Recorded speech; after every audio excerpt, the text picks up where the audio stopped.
Hey everyone, it's your boy Jedi Granville, aka Walter Ross, or WLR if you want to do initials. But hey, this week is something special, or at least at the end of the week.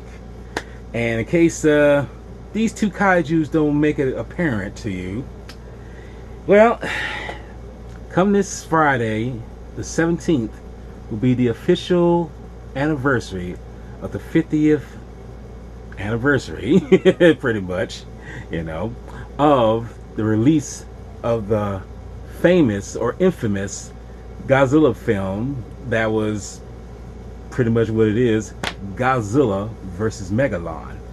And I'm gonna tell you right now, for me, this is by far my most favorite Godzilla film of all the other ones. It is one that I saw first. It is the one that I cherish in my heart. It's the one that held special in my heart. Now, knowing all that, put that aside, that is by no means mean that this film is, how can I say, top tier, masterpiece compared to the other ones. Because I can tell you right now, this film is not great in terms of what it applies, what it does, what it has, and everything. It's not that, But all that aside, that's not what matters about it. For me, anyway. I can see its flaws. I can see its, contradictions of certain things, But all in all, this is a very fun film that I enjoy, that I love, that I cherish, because where I'm at right now is the very place where I saw this film with my brother 47. You know what? My math is totally off, but we'll skip all that. It's over 40 years ago. My second oldest brother and me watched it on the NBC, broadcast of it, with the famous John Belushi in the SNL, Godzilla suit that he wore during the bumpers, during the commercial sets, and that's something that sticks out in my mind so well, because it was such an amazing moment in my life, knowing that this is my first Godzilla film, and it just changed me like everything else that I've seen that's changed me before, such as Star Wars, such as Star Trek, and such as all the comic book memorabilia in terms of DC and Marvel at the time, before they come much saturated everything, and still do. But alongside that, this film here pretty much opened the door for me, or I should say, it was a stepping stone to offer me more of what was to come in the future. And so be that this film is, like I say, a special place in my heart.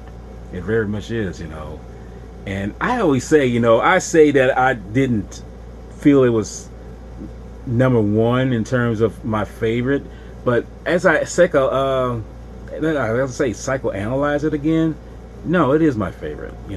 True enough, other ones are way better than this, more critical acclaim than this. But this one, I think, is the reason why I like it, because it is a childhood favorite of mine, and it'll continue to be one.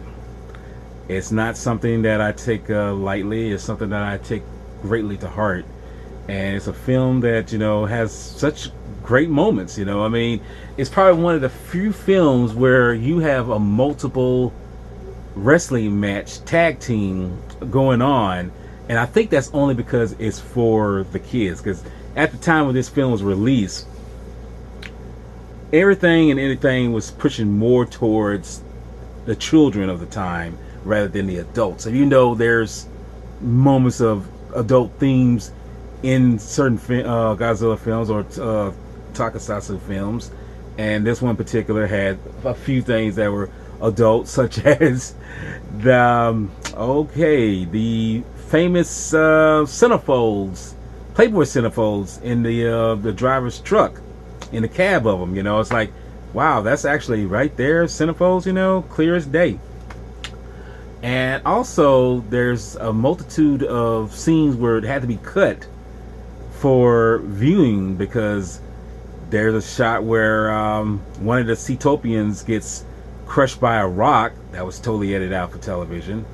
There was the other one where the truck drivers, where they had one of the other Seatopians in the truck with them. They hit him. They cut that out, but also they knocked him out the truck and he rolls down the hill violently. That had to be edited out. And several other things, just to make it not just short, but also to make it more family friendly. And surprising for a film that was more aimed towards kids, it's more to a degree more, got these little elements that say, okay, we can take our kids to see this, but let's get something for the adults here. And so speaking, it was something for the adults, in some scenes, and I was like, all right. And you don't want to show that to kids, but it's kind of the thing that you see in certain films, and that's kind of prior to what this one is anyway. But getting back to the film though, and just want to show this little gem here. Let me just lift it up so you can see it. Great art right there. See the whole gang, well, the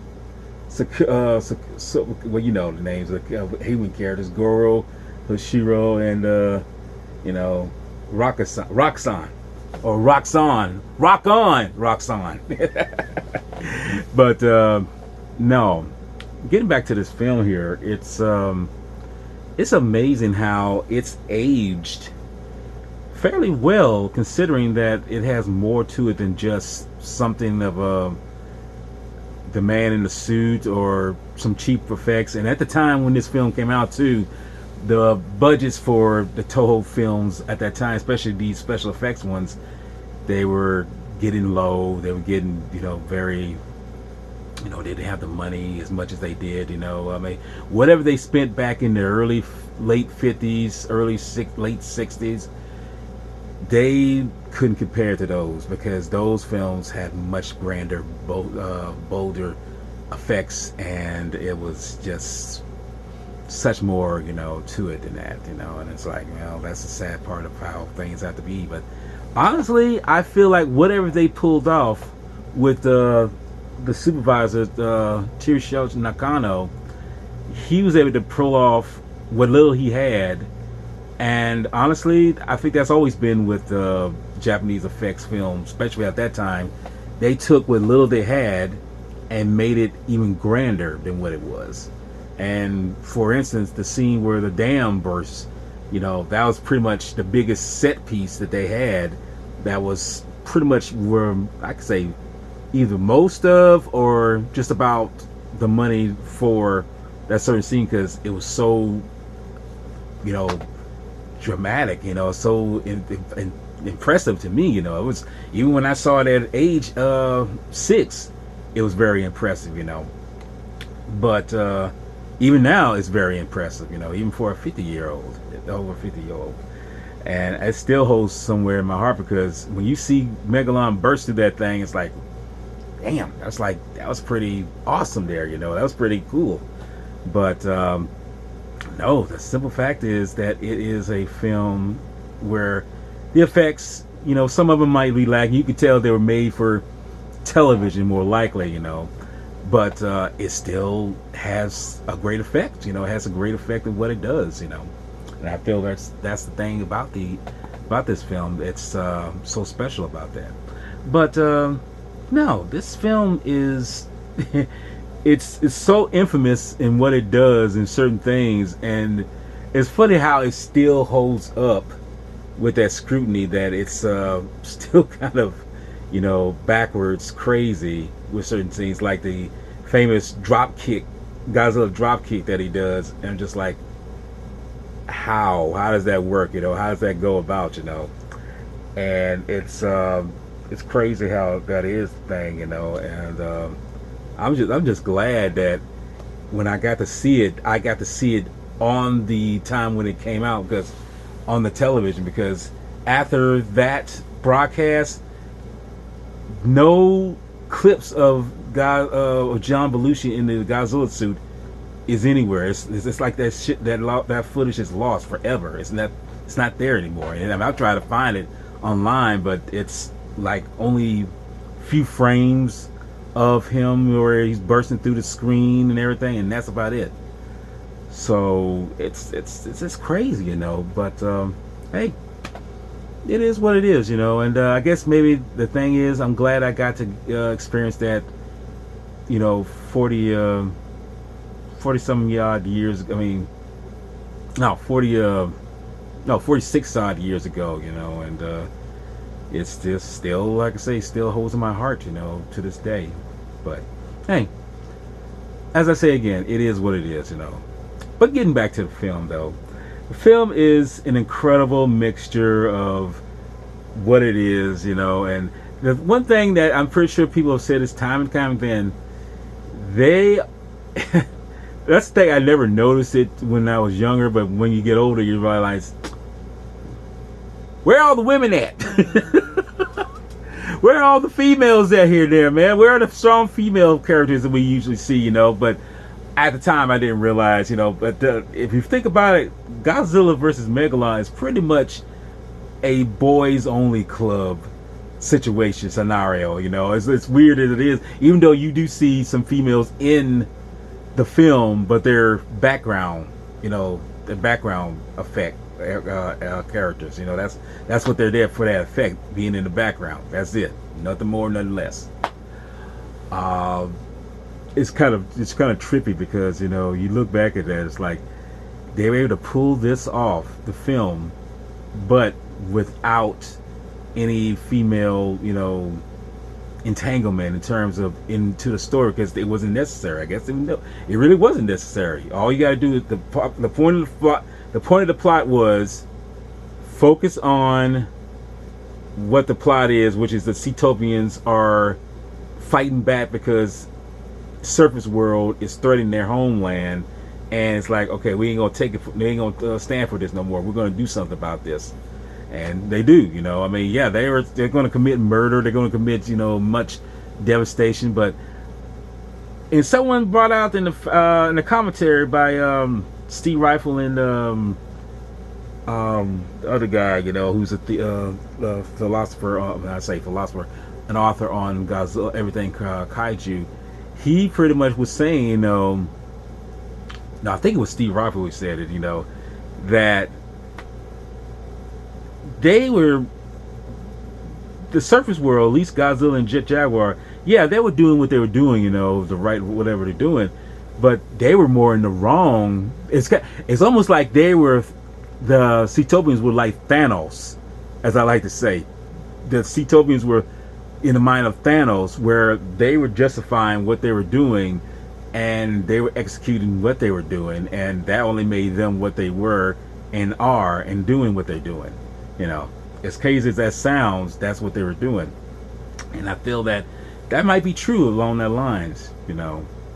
But it's pretty much what that is, you know. I mean, that's and I've just so you know, in case I'm kind of slipping, that's because I'm doing this right now at midnight, and I probably haven't got that much sleep. But you know what? I'm still coherent enough to do this. So if I seem like I'm a little slipping, don't worry. I've still got a little bit more than tank.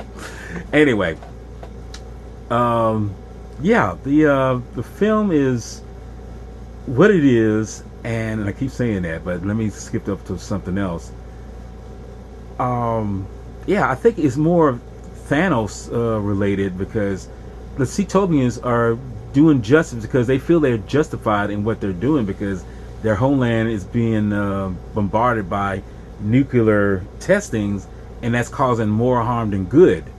And you have to think to yourself, what was the purpose of doing more atomic testing at this time? You know, I mean, it seemed like it should have been canceled out, been done, you know, but for some reason that still was going on, and it was still going on nuclear testing pretty much up until early 90s, from what I was led to believe, or I could be wrong. I might have to look that up, but yeah, they were still doing testing even up until the 80s.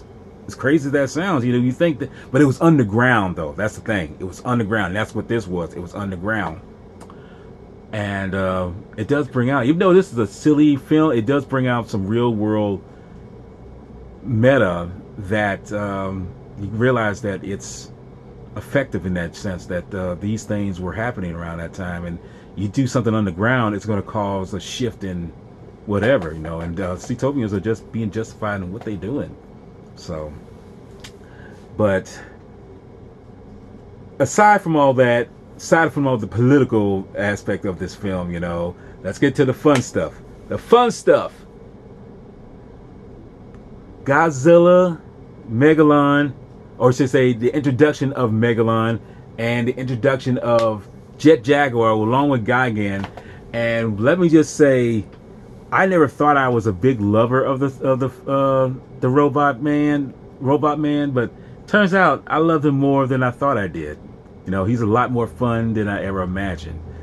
And it's crazy to know, thinking back, that he is such a fan favorite, you know, and I appreciate knowing that he still holds a place in my heart, you know, especially when there's a scene where he's surrounded by Megalon and Gigan. He tries to fly it off and he stops, and Megalon shoots him out of the air. I was thinking to myself, and someone said in a commentary for RoboCop, when RoboCop's getting shot up by the law enforcement, you know, I was thinking to myself, it's like, oh, they're being so mean to him, you know. And the guy who in the commentary actually said it like that, you know, they're being so mean to him, and Megalon and Gigan were just beating him up until Godzilla showed up, you know. And when Godzilla shows up, you know, he's like, you know, it's like, bring it on, baby. They come in, you know, you think like, okay, this is going to be, you know, well served, as saying, hand their butts to them. Godzilla does them in timing, just beats their butts up. And I love it, you know. And it's crazy when you see this film, you know, because the fight scenes, for lack of a better word, they're longer. They're way longer than what previous monster fights were, but I feel it works well because, like I say, it's more lean toward more kids than anything else. But this film is, you know, with the fights and everything and showing how they do what they do, it's still incredible to this day that this film, you know, because I'm just kind of explaining all this stuff and whatnot and what I feel about this film. But the fact that even 50 years later, or at least for me, after seeing this film, even when it was released in Japan in 1973, still holds an incredible placement for a lot of people. Yeah, people will down it because it's true. It's not a great film in terms of what it does and everything, but it still has a placement in all of us, those who like it, who appreciate it, you know. And it's such a great film in terms of that. It got others. It's kind of like, and I'm going to say this, that I feel like I shouldn't, but I need to, because let's be honest, I have to address it. It's kind of like the 98 Godzilla, which I'm not a big fan of, but if that film didn't come out, it wouldn't have affected the generation of that time, who were kids then, to appreciate more stuff that would come out out later that were Godzilla. And I say, you know, like I say, you know, hey,